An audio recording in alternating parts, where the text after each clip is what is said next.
राधे राधे बहनों और भाइयों, मेरे चैनल भक्तवाणी पर आप सभी को अपरा एकादशी की बहुत बहुत शुभकामनाएं। आज हम अपरा एकादशी व्रत कथा की महत्व बताएंगे।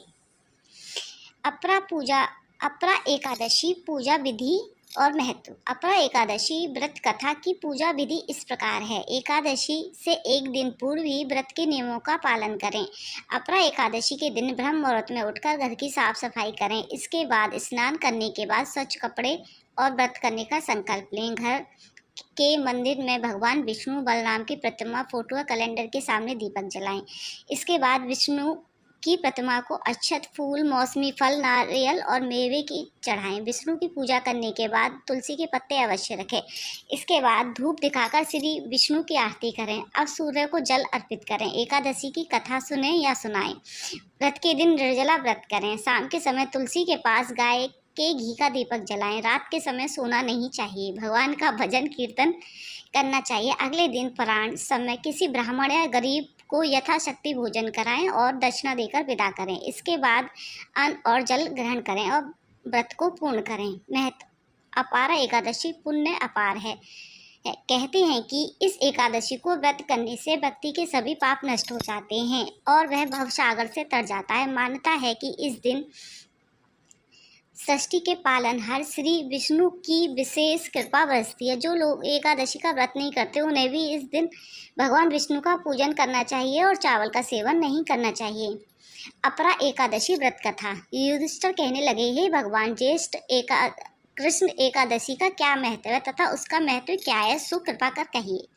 भगवान श्री कृष्ण कहने लगे, हे राजन, यह एकादशी अचला अथवा अपरा दो नामों से जानी जाती है। पुराणों के अनुसार ज्येष्ठ कृष्ण पक्ष की एकादशी अपरा एकादशी है, क्योंकि यह अपार धन देने वाली है। जो मनुष्य इस व्रत को करते हैं वह संसार में प्रसिद्ध हो जाते हैं। इस दिन भगवान त्रिविक्रम की पूजा की जाती है।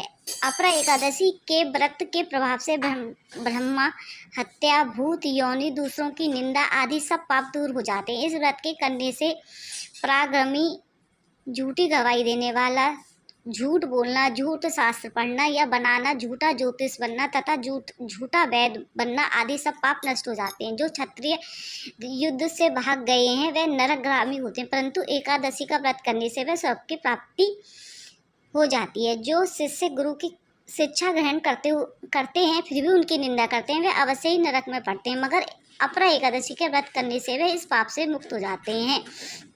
जो फल तीनों पुष्कर में कार्तिकी पूर्णमासी को स्नान करने से या गंगा तट पर पितरों को पिंडदान करने से प्राप्त होता है, वही अपरा एकादशी का व्रत करने से प्राप्त होता है। मकर के सूर्य में प्रयागराज के स्नान से, शिवरात्रि का व्रत करने से, सिंह राशि के बृहस्पति में गोमती नदी के स्नान से, कुंभ में केदारनाथ के दर्शन, बद्रीनाथ के दर्शन, सूर्य ग्रहण में, कुरुक्षेत्र में स्नान में, श्रमदान करने से अथवा गोदान से जो फल मिलता है वही फल अपरा एकादशी के व्रत से मिलता है। यह व्रत पाप रूपी वृक्ष को काटने के लिए कुल्हाड़ी है।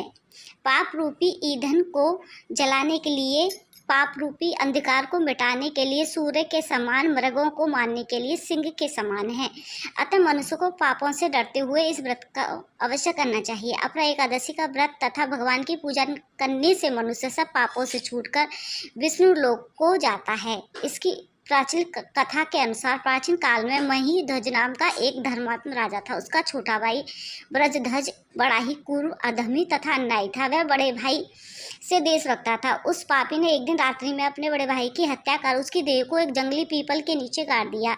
इस अकाल मृत्यु से राजा प्रेत आत्मा के रूप में उसी पीपल पर रहने लगा और अनेक उत्पात करने लगा। एक दिन अचानक धौम्य नामक ऋषि उधर से गुजरे। उन्होंने प्रेत को देखकर और तपोबल से उसके अतीत को जान लिया। अपने तपोबल से प्रेत उत्पात का कारण समझा। ऋषि ने प्रसन्न होकर उस प्रेत को पीपल के पेड़ से उतारा तथा परलोक विद्या का उपदेश दिया। दयालु ऋषि ने राजा के प्रेत योनि से मुक्ति के लिए स्वयं ही अपारा और अचला एकादशी का व्रत किया। उस अगति से छूटने से उसका पुण्य प्रेत को अर्पित किया। इस पुण्य के प्रभाव से राजा की प्रेत योनि से मुक्ति हुई। वह ऋषि को धन्यवाद देता हुआ दिव्य देह धारण पुष्कर विमान में बैठकर स्वर्ग को चला गया। हे राजन, यह अपरा एकादशी की कथा मैंने लोक हित के लिए कही है। इसे पढ़ने तथा सुनने से सभी मनुष्य सब पापों से छूट जाता है।